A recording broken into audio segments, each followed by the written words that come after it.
everyone in reception, it's Mrs. Binding. I'm going to read you one of my favourite stories, Mrs. Honey's Hat.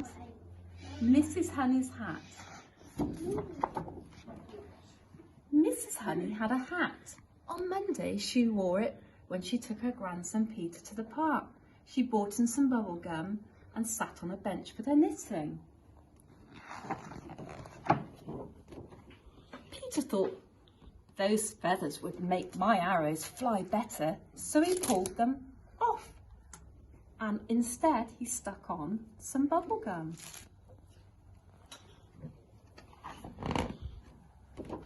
On Tuesday, Mrs. Honey wore her hat to visit a friend. They sat outside in the shade of a tree and ate cake while they chatted.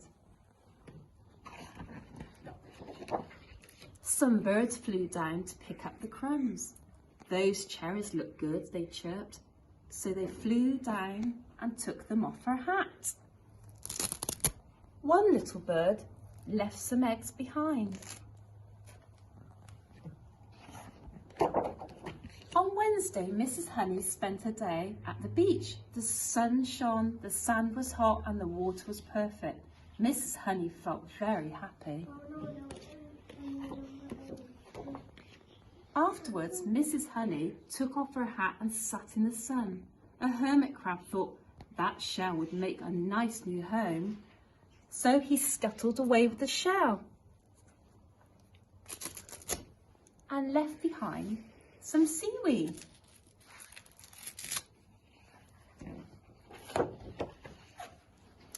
On Thursday, Mrs. Honey picked up dandelions to make wine.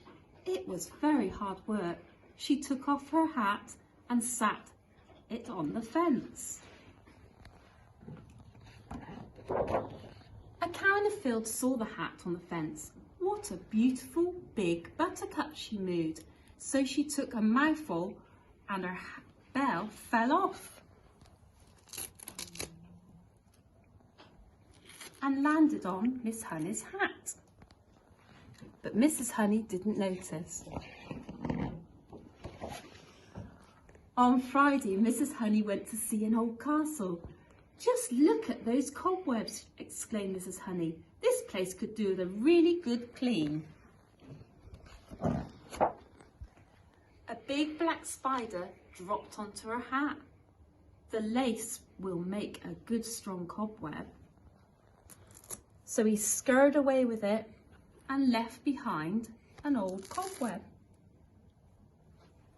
But Mrs. Honey didn't notice. On Saturday, Mrs. Honey took her cat to a cat show.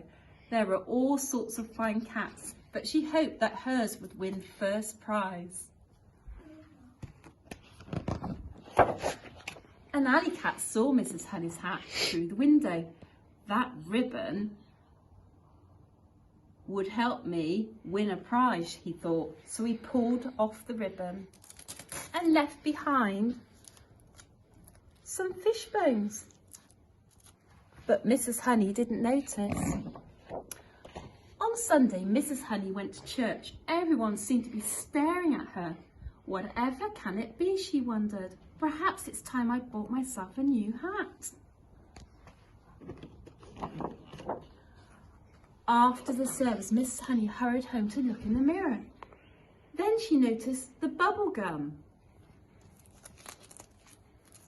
the eggs, the seaweed, the bell, the cobwebs and the fish bones. Goodness, she exclaimed, I've got a new hat. But she wasn't sure that she liked it.